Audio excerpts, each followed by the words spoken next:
Shalom manusia yang perkasa, Tuhan Yesus baik, amin. Haleluya.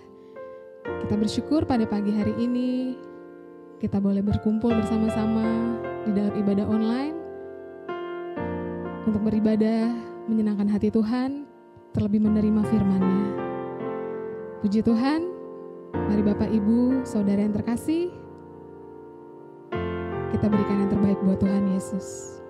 Siapkan hatimu Bapak Ibu, kita mau menyembah Tuhan, kita mau masuk dalam hadirat Tuhan, terlebih kita menerima firman Tuhan yang hidup. Terima kasih Bapa. Kami teduhkan hati kami di dalam hadirat-Mu, ya Roh Kudus. Kami mau selalu bersyukur apapun keadaan kami saat ini ya Tuhan. Tidak akan pernah menggoyahkan iman kami kepadamu. Dan firman-Mu takkan tergoyahkan oleh apapun Tuhan. Maka setiap orang yang sungguh-sungguh menerima, memeluk erat-erat firman-Mu, kami tahu Tuhan, berkat-Mu, kasih-Mu, penyertaan-Mu tidak pernah berhenti di dalam hidup kami. Terima kasih Tuhan Yesus. Ini hidup kami untuk-Mu Tuhan. Sepenuhnya untuk-Mu Allah yang hidup. Terima kasih Bapa. Terima kasih Tuhan Yesus Kristus.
selalu menopang. Ku mau selalu bersyukur, selalu bersyukur. Kau Bapakku yang setia. Ku mau selalu bersyukur, selalu bersyukur.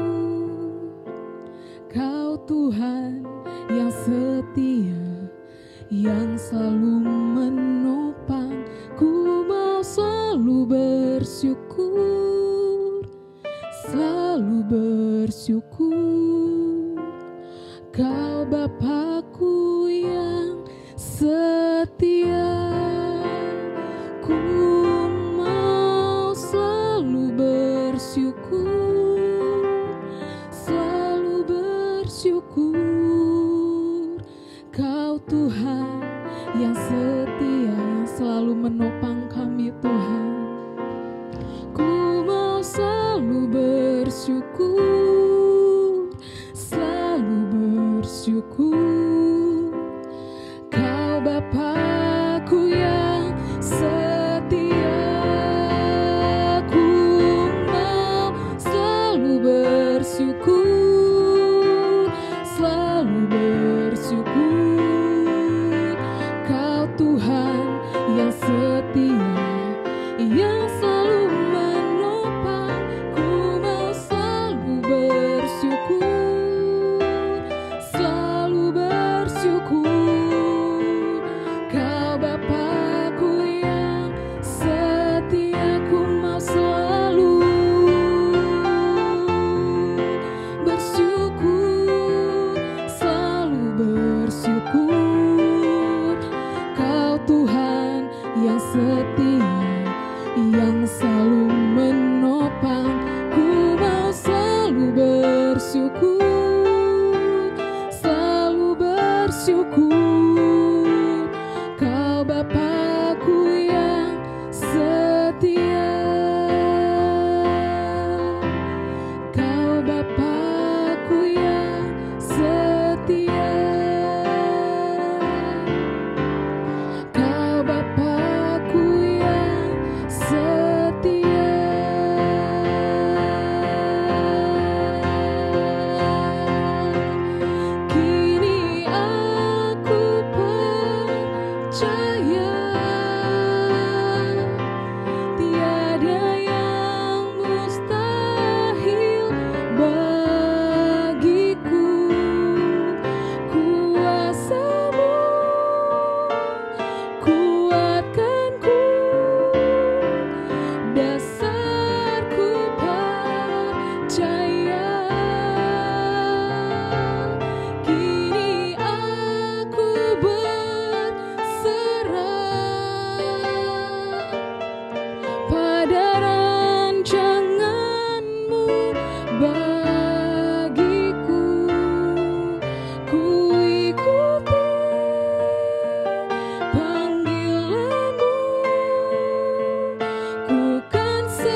bagiku. Kuasa-Mu kuatkanku, dasarku percaya. Kini aku berserah pada rancangan-Mu bagiku. Ku ikuti panggilan-Mu, ku kan setia sampai akhir hidupku. Ku ikuti panggilan-Mu, ku kan setia sampai akhir hidupku. Ku ikuti panggilan-Mu, ku kan setia sampai akhir hidupku.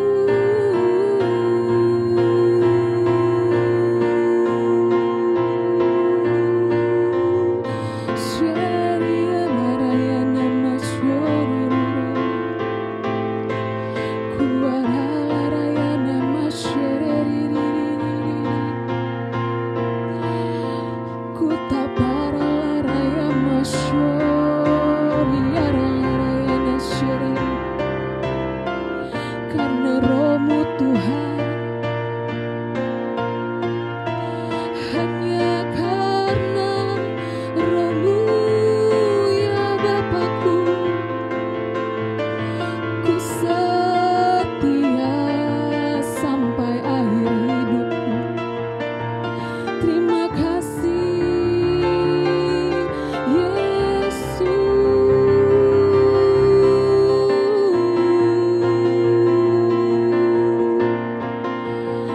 Syeti karala raya pasyuroro yono siri, uarala raya makasih diarala raya nama syuru.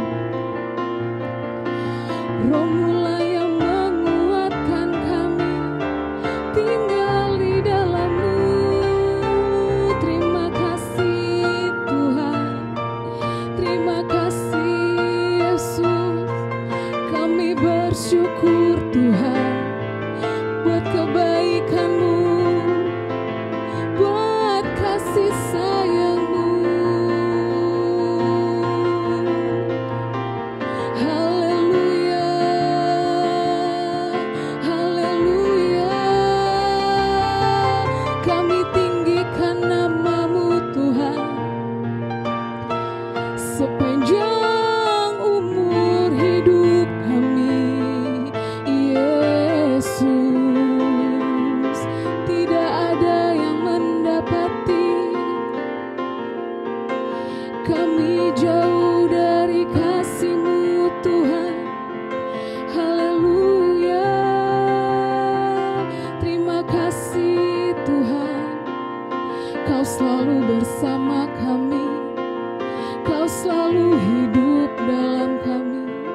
Kuarala raya masyiriri, ku atara raya masyiriri. Menyembahlah dalam Roh-Nya yang hidup, menyembahlah dalam Roh-Nya.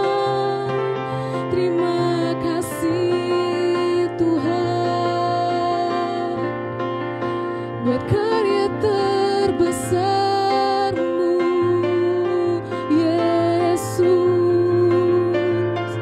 Kau selalu ada bagi kami Tuhan, Kau selalu punya cara untuk menolong kami.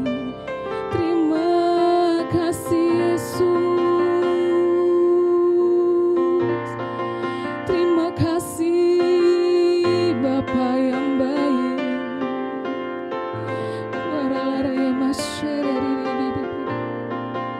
Terima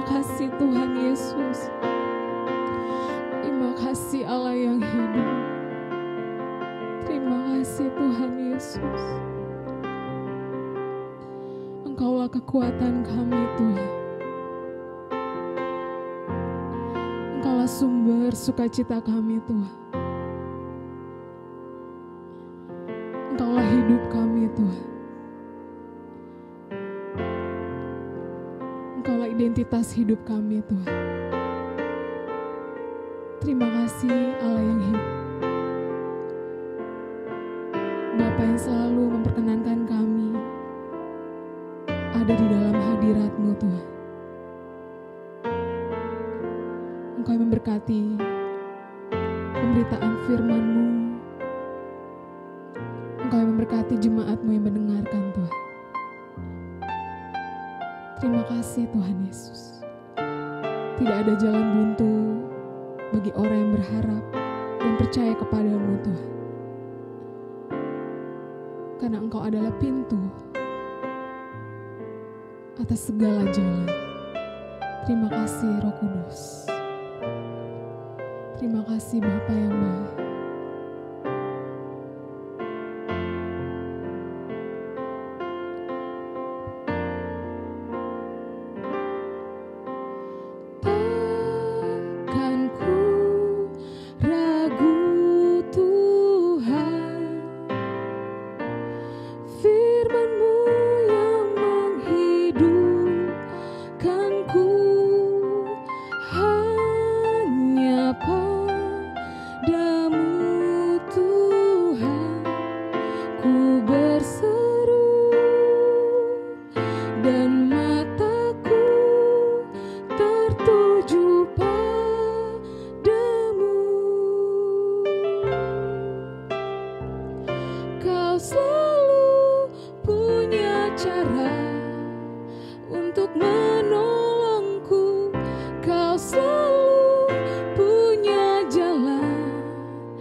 Shalom manusia yang berkasa, kita berjumpa kembali dalam ibadah kita bersama-sama pada minggu pagi ini.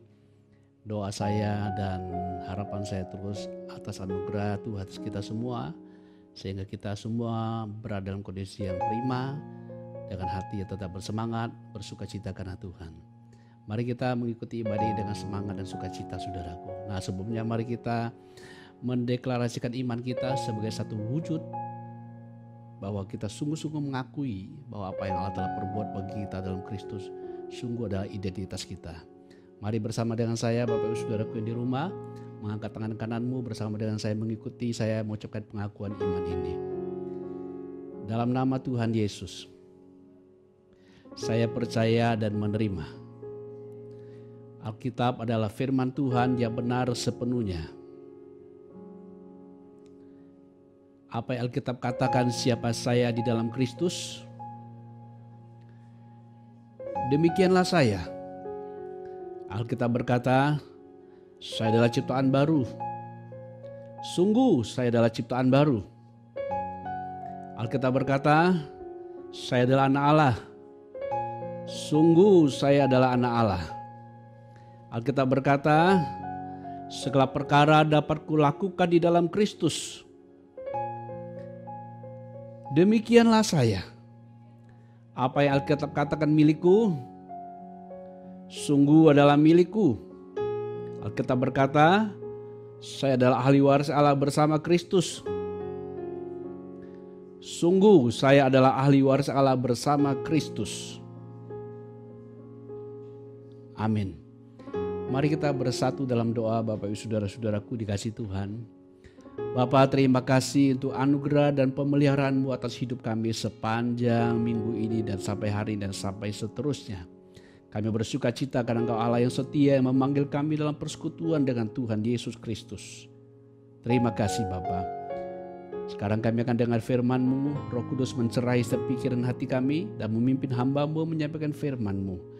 Sehingga Roh Kudus sungguh-sungguh membuat mereka mengerti dan mengukirkan kebenaran-Mu di dalam hati kami masing-masing. Sehingga firman-Mu sungguh menjadi karakter kami, menjadi hidup kami sepenuhnya. Kami sambut firman-Mu dan kami sambut pelayanan Roh-Mu yang kudus. Pimpin kami Roh Kudus. Dalam nama Tuhan Yesus Kristus kami berdoa. Haleluya. Amin. Bapak Ibu Saudaraku yang dikasih Tuhan, salah satu dampak dari penciptaan Tuhan Allah atas kita sebagai manusia adalah bahwa manusia diciptakan dengan memiliki kemampuan atau membawa pengaruh dampak kepada sekitarnya. Saudara-saudaraku dikasih Tuhan, apakah itu adalah benda-benda mati, terlebih kepada sesama manusia. Dampak ini bisa berupa hal yang positif maupun hal yang negatif. Pengaruh ini bisa membawa kepada hal yang buruk maupun kepada hal yang baik.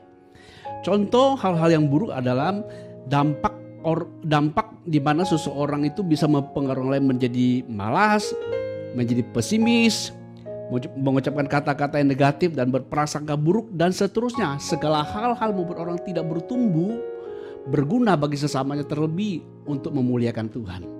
Sedangkan pengaruh atau dampak yang positif adalah di mana manusia memiliki kemampuan untuk membawa keceriaan kepada orang lain, memberi semangat, dan memberi orang termotivasi untuk melakukan hal-hal yang baik.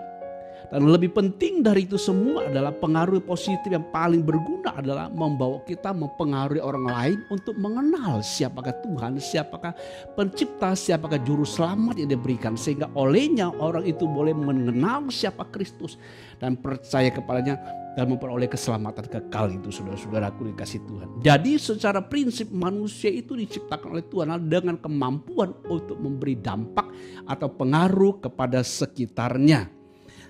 Hal yang positiflah yang Allah kehendaki agar kita memberi pengaruh kepada orang-orang di sekitar kita, kepada orang-orang di sekeliling kita, hal-hal yang positif, hal-hal yang benar yang Tuhan Allah kehendaki. Nah, Bapak Ibu Saudaraku yang dikasihi Tuhan, untuk tujuan inilah Tuhan secara pribadi terlibat aktif dalam setiap individu yang telah Ia ciptakan.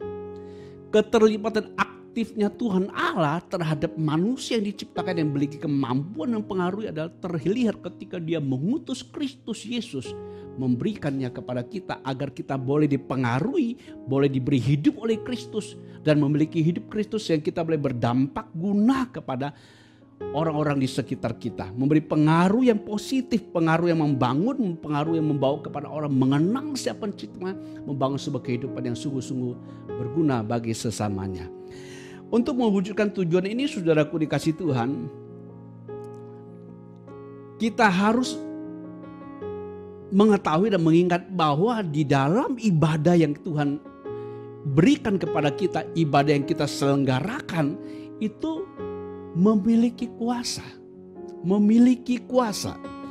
Jadi dengan kata lain saudaraku dikasih Tuhan, untuk mewujudkan tujuan ini Tuhan mau kita mengetahui dan mengingat senantiasa bahwa ada kuasa dalam ibadah yang kita selenggarakan secara pemahaman simpel sederhana. Bahwa di dalam ibadah yang kita selenggarakan, di dalamnya ada kuasa yang bekerja, yang telah Tuhan anugerahkan kepada kita.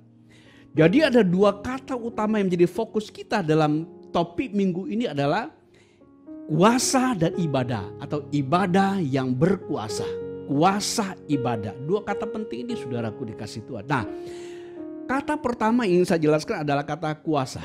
Apa yang dimaksud dengan kuasa saudaraku? Dalam bagian ini yang saya tekankan dan saya gunakan kata kuasa ini adalah saya mengacu kepada bahasa Yunani atau bahasa teks asli Alkitabnya adalah dunamis. Dari kata dunamos, yaitu kata yang berarti bahwa memiliki kuasa untuk mempengaruhi, kuasa untuk mengubah keadaan, kuasa untuk mengubah dari keadaan yang tidak baik menjadi baik, dari sakit menjadi sembuh dan seterusnya. Kuasa untuk mengubah segala sesuatu dari yang tidak baik menjadi baik. Kata dunamos ini saudaraku. Sedangkan kata kedua adalah ibadah. Nah, kata ibadah ini saudaraku dikasih Tuhan, dari kata Yunani ada eusebeas yang berarti adalah, lebih tepatnya bukan sebuah liturgi ibadah yang ditekankan, tapi adalah sebuah esensi dalam ibadah yang dimiliki. Yang kita gunakan istilah ibadah di kita adalah sebuah kegiatan. Tapi dalam kegiatan ibadah yang kita lakukan ada esensi penting di dalamnya, itu adalah kebenaran firman Allah yang kita miliki. Itu esensi hidup Allah yang kita peroleh, yang kita download, yaitu firman dan roh Allah yang ada di dalam kita, saudara-saudaraku dikasih Tuhan. Jadi kata ibadah ini menuju kepada keilahian atau kesalehan. Jadi dalam ibadah atau keilahian kita ada kuasanya, saudaraku. Nanti itu saya ajak kita membaca beberapa bagian Alkitab kita, saudaraku. Saya mulai yang pertama dengan membuka 2 Timotius pasal 3 ayat yang kelima. 2 Timotius pasal 3 ayat yang kelima. Baik, saya bacakan untuk kita Bapak Ibu saudara-saudaraku dikasih Tuhan. Dalam 2 Timotius pasal 3 ayat 5 demikian firman Tuhan. Secara lahiriah mereka menjalankan ibadah mereka, tetapi pada hakikatnya mereka memungkiri kekuatannya. Jauhilah mereka itu. Saudara-saudaraku dikasih Tuhan, kalau kita membaca teksnya secara konteks, dari ayat sebelum ayat 5 ada ayat 1 kita baca, Rasul Paulus menyatakan tentang keadaan manusia di akhir zaman. Dia mengatakan secara lahiriah mereka menjalankan ibadah mereka. Ini termasuk kelompok-kelompok yang beragama, orang-orang yang bertuhan, tidak terkecuali mungkin mereka juga termasuk yang kelompoknya orang-orang Kristen. Tapi di situ dikatakan kepada kita bahwa secara lahiriah mereka menjalankan ibadah mereka, tetapi pada hakikatnya mereka memungkiri kekuatannya. Jauhilah mereka itu. Mereka menyangkal kuasa dunamosnya, kuasa dinamisnya, kuasa yang sanggup mengubahkannya. Secara lahiriah artinya secara kebiasaan mereka lakukan ke gereja atau melakukan kegiatan bersifat rohani, bimbing pujian, WL dan seterusnya. Tetapi pada intinya apa yang ada di dalam berkenaan dengan ibadah atau kesalehan atau keilahian yang dibangun dari firman Allah, ternyata mereka tidak mengakui. Mereka tidak mengakui akan kekuatan itu, mereka tidak mengenakan kebenaran itu, sehingga akhirnya mereka tidak mengalami kuasa ibadah itu.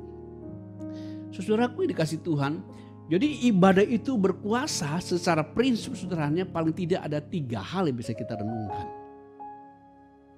Yang pertama saudaraku, ibadah itu berkuasa karena kita menyembah Allah yang maha kuasa. Atau dengan bahasa yang lain, bukan kepada sebuah kegiatan tapi kepada esensi, yaitu firman kita miliki.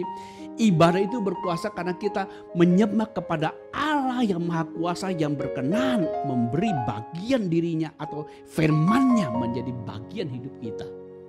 Jadi secara prinsip sederhana saudaraku, ibadah itu berkuasa karena kita menyembah Allah yang Maha Kuasa dalam ibadah kita. Atau ketika kita merenungkan firman Allah adalah firman dari Allah yang Maha Kuasa yang kita miliki. Yang di dalam firman-Nya ada kuasanya.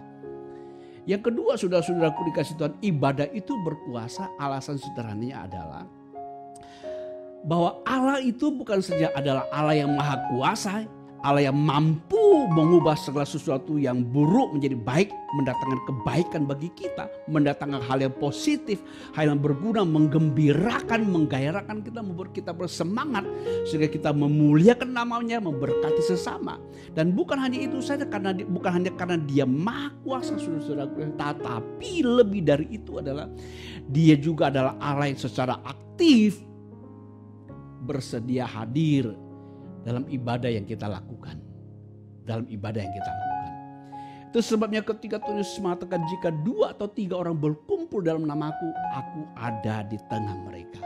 Bukan aku akan ada, aku ada di tengah mereka. Jadi saudaraku dikasih kuasa, ibadah itu memiliki kuasa. Atau persekutuan kita dengan Allah secara esensi liturgia atau secara ibadah, secara kegiatan kebersamaan kita dalam sebuah penyelenggaraan kebaktian, ada kuasanya saudaraku dikasih Tuhan. Kenapa? Karena kita menyembah kepada Allah yang Maha Kuasa. Yang kedua, Allah yang Maha Kuasa itu tidak saja Allah yang pada dirinya Maha Kuasa dan mampu, tapi Dia berkenan menyatakan kemampuannya di tengah ibadah kita. Dia berkenan hadir, Dia berkenan, Dia senang, Dia mau ikut ambil bagian dalam ibadah yang kita adakan atau persekutuan yang kita selenggarakan, saudaraku dikasih Tuhan. Jadi 2 hal ini secara prinsip sederhana, secara umum bisa dipahami mengapa ibadah itu ada kuasa. Mengapa ibadah itu ada kuasa? Karena ibadah itu kita selenggarakan dengan menyembah kepada Allah yang Maha Kuasa.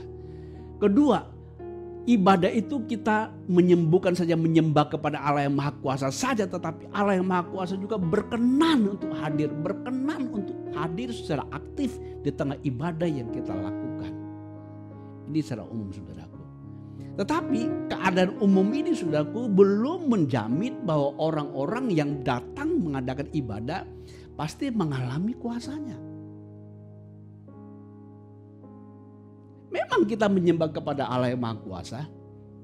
Memang Allah sudah berkerinduan. Dia sudah berinisiatif aktif untuk berkenan hadir di tengah-tengah ketika kita bersekutu di dalam namanya. Tapi ini tidak menjamin atau belum menjamin bahwa semua orang yang hadir dalam ibadah, dalam kegiatan kebersamaan, dalam peribadatan kita kepada Tuhan, belum menjamin semua orang hadir itu mengalami kuasa itu. Mengapa bisa demikian saudaraku? Karena pengertian ibadah itu jauh lebih dalam dari yang pada umumnya. Kalau terjemahan kita saudaraku dikasih Tuhan, dia mengatakan latihan ibadah, atau saya baca satu bagian lagi dalam 1 Timotius pasal yang keempat saudaraku dikasih Tuhan. 1 Timotius pasal yang keempat saudaraku dikasih Tuhan. Ya. Dari ayat yang ayat ke-6, 1 Timotius pasal 4 ayat ke-6 sampai ayat ke-9, saya bacakan ini saudaraku dikasih Tuhan. Dengan selalu mengingatkan hal-hal itu kepada saudara-saudara kita, engkau Timotius akan menjadi seorang pelayan Kristus yang baik, terdidik dalam soal-soal pokok iman kita dan dalam ajaran sehat yang telah kau ikuti selama ini. Tetapi jauhilah tahayul dan dongeng nenek-nenek tua. Latihlah dirimu beribadah. Latihan badani terbatas gunanya, tetapi ibadah itu berguna dalam segala hal. Karena mengandung janji baik untuk hidup ini maupun untuk hidup yang akan datang. Ayat 9 terakhir, perkataan ini benar dan patut diterima sepenuhnya. Saya mau baca ulang di beberapa ayat ini, saudara. Ayat 6 mengatakan di bagian B itu, latihlah dirimu beribadah.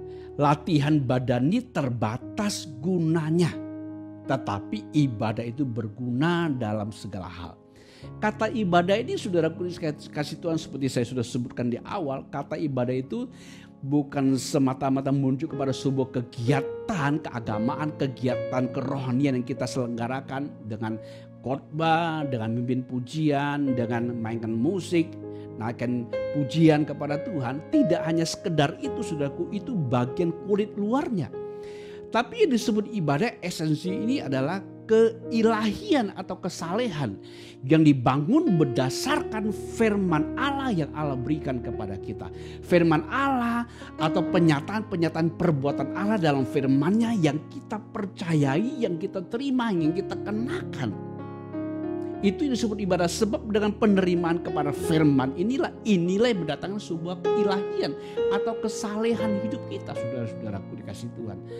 Jadi dengan kata lain, kuasa ibadah itu berkuasa karena kita memiliki kesalehan atau hidupnya Tuhan dalam diri kita.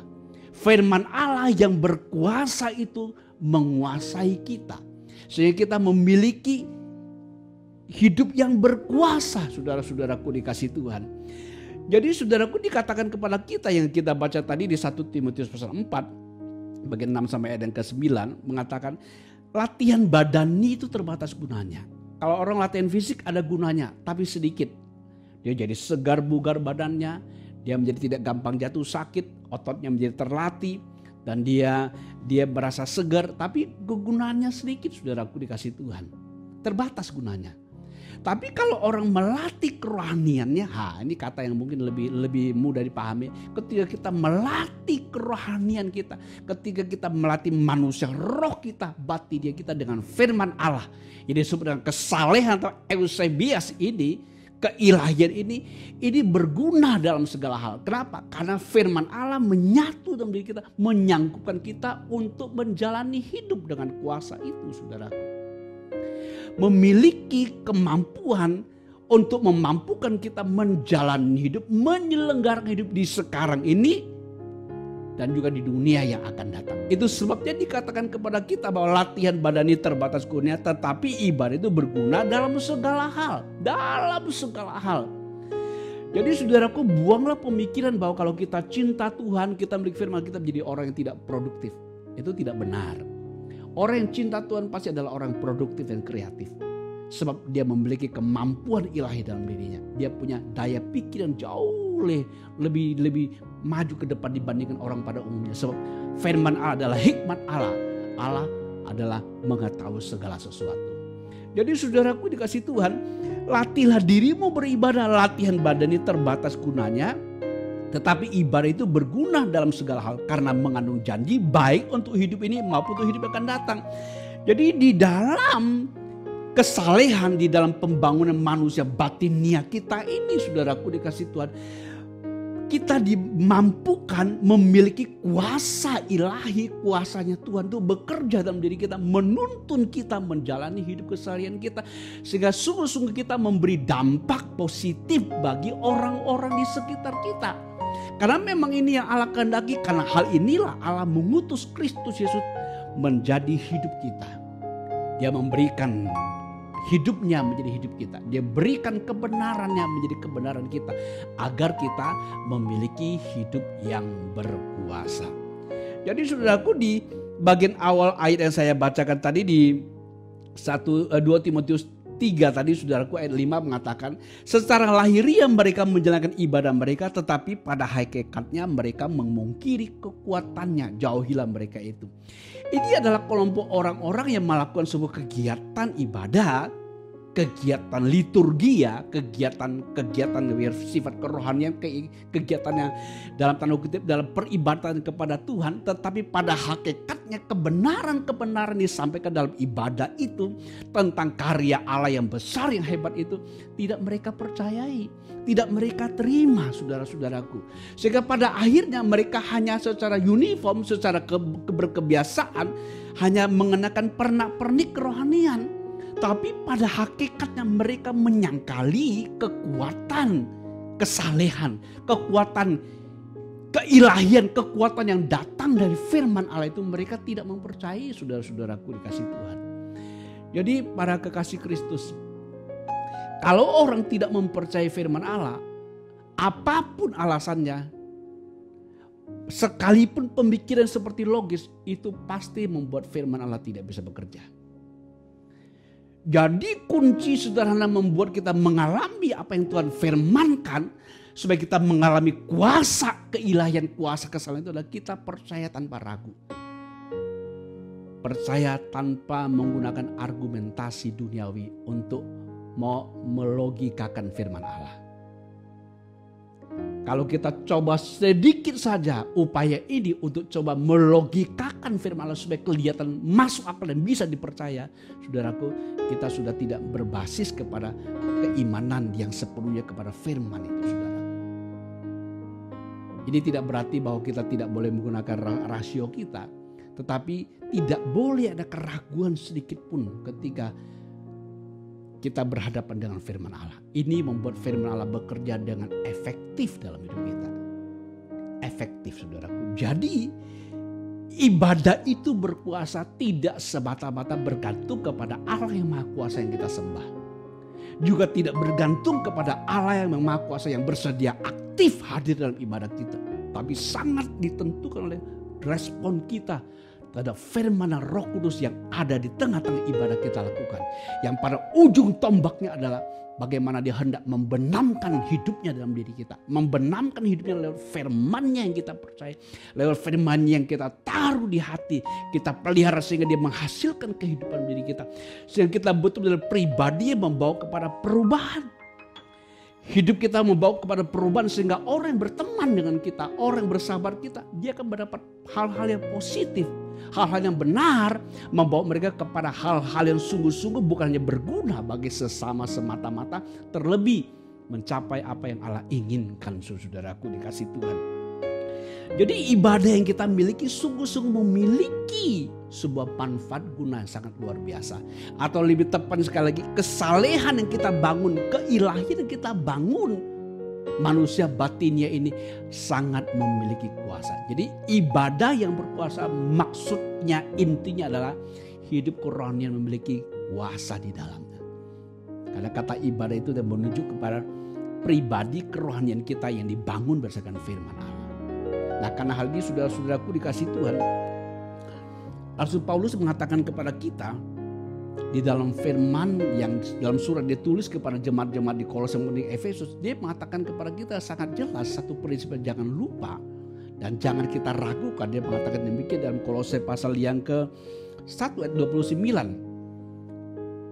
Setelah dia mengatakan 28 bahwa bagaimana dia berjuang dengan segenap kekuatannya untuk memimpin orang kepada Kristus sampai mereka menjadi sempurna dalam Kristus. Lalu ayat 29 dia mengatakan, itulah yang kuusahakan dan kupergumulkan dengan segala tenaga sesuai dengan kuasanya yang bekerja dengan kuat di dalam aku. Inilah kuasa ibadah.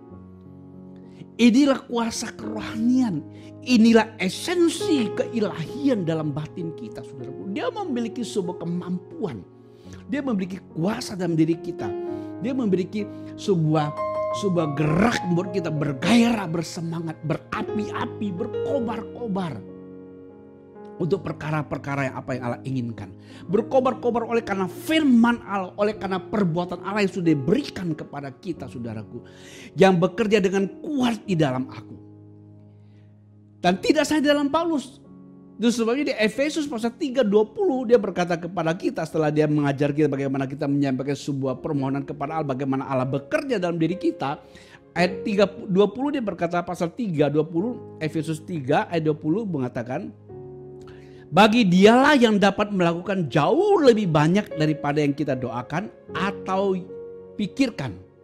Seperti yang ternyata dari kuasa yang bekerja di dalam kita. Saya garis bawahi kalimat yang mengatakan seperti yang ternyata dari kuasa yang bekerja di dalam kita. Bapak Ibu Saudaraku, jadi ibadah itu atau kesalehan itu menjadi berkuasa, kerohanian itu memiliki kuasa dampak yang besar adalah kita harus mengakui, harus percaya bahwa ada kuasa yang bekerja di dalam kita. Setelah kita ada di dalam Kristus, Kristus ada di dalam kita, Roh Allah ada pada kita. Tubuh kita menjadi rumahnya Roh Allah. Roh Kudus bukan menjadi tamu tapi jadi pemilik atas tubuh roh jiwa kita ini. membuat hidup menjadi berkuasa karena dia masternya. Jadi saudaraku, kuasa yang bekerja di dalam kita. Bagaimana membuat ini aktif? Believe.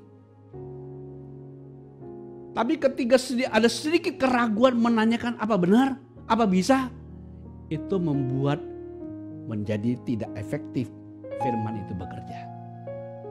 Hanya orang-orang yang dengan hati yang tulus mempercayai segenap hati dan mempercayakan hatinya kepada firman, apa yang Allah firmankan, membuat firman itu bekerja dengan efektif.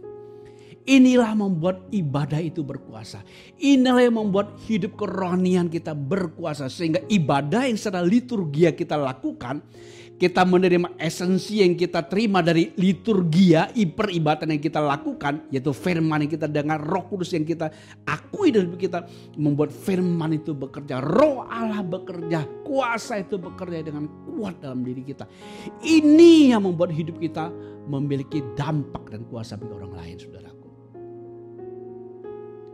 Kalau orang-orang dalam bergaul dengan teman-temannya dan memberi dampak yang negatif, itu dipastikan. Kalau dia anak Tuhan, dia pasti belum mengaktifkan kuasa itu di dalam. Tapi anak-anak Tuhan yang sungguh-sungguh sadar apa yang telah Kristus perbuat baginya, siapa dia dalam Kristus, apa yang dia miliki dari Allah, bagaimana posisinya di hadapan Allah dalam Kristus. Ketika dia hidup dalam kesadaran ini, dia memiliki hidup yang berkuasa. Itu sama dengan dia memiliki ibadah yang berkuasa. Itu sama dengan dia memiliki kesalehan yang sungguh-sungguh efektif dalam hidupnya. Dia pasti membawa pengaruh, saudaraku. Ketika dia mendengar kabar buruk, ketika mendengar kabar negatif, dia tidak pernah tergoncangkan. Ketika dia mendengar hal gosip, dia tidak pernah terbawa arus. Dia selalu membawa kepada kehidupan, bukan kepada kematian. Dia pasti membawa orang kepada perubahan kepada Allah, arah yang baik, ke perubahan kepada arah yang benar, terlebih kepada perubahan apa yang Allah kehendaki, saudara-saudara. Ibadah yang kita miliki berkuasa, bukan semata-mata Allah yang kita sembah Maha Kuasa, bukan semata-mata Allah yang kita sembah Maha Kuasa berkenan hadir, tapi lebih dari itu adalah tergantung kepada respon kita kepada firman dan Roh Allah yang menjadi esensi ibadah, yang mendatangkan keilahian atau kesalehan kita, yang adalah arti kata sesungguh dari kata ibadah yang terjemahkan eusebias, godliness, keilahian.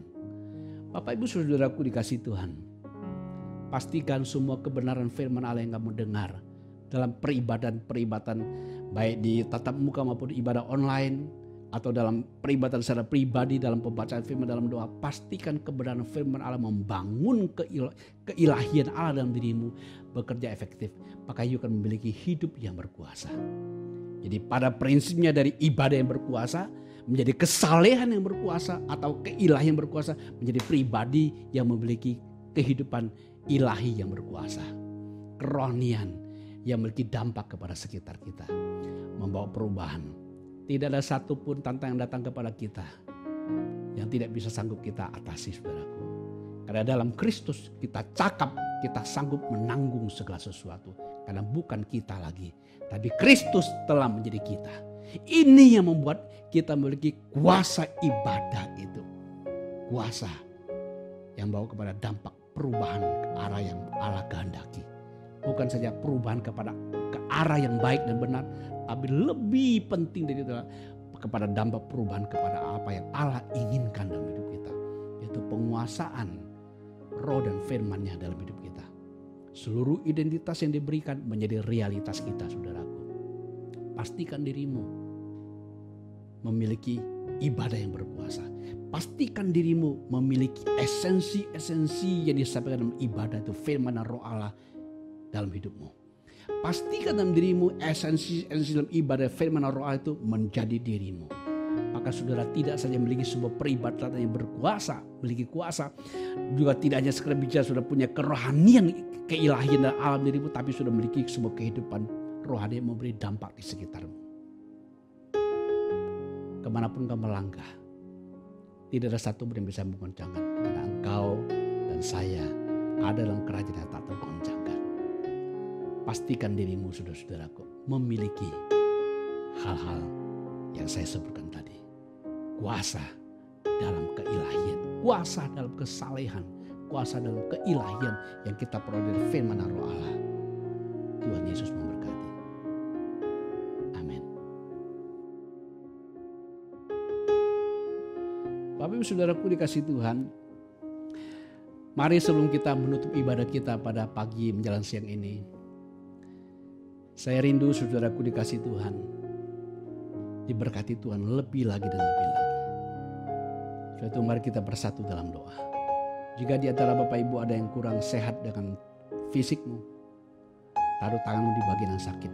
Percaya penuh bahwa ada kuasa dalam nama Yesus Kristus yang sanggup menyembuhkan sakit penyakit atau kelemahan tubuhmu.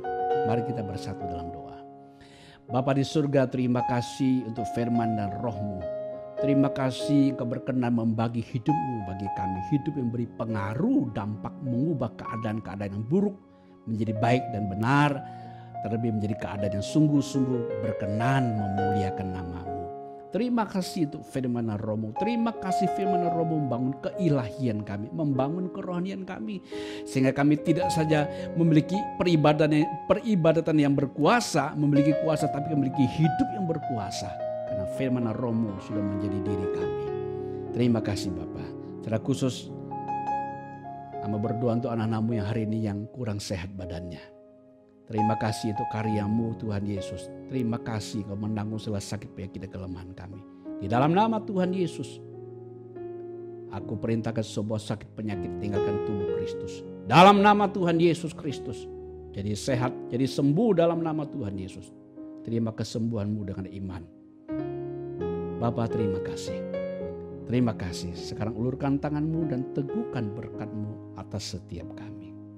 Pada kekasih Kristus, arahkan hati dan pikiran-Mu kepada Tuhan.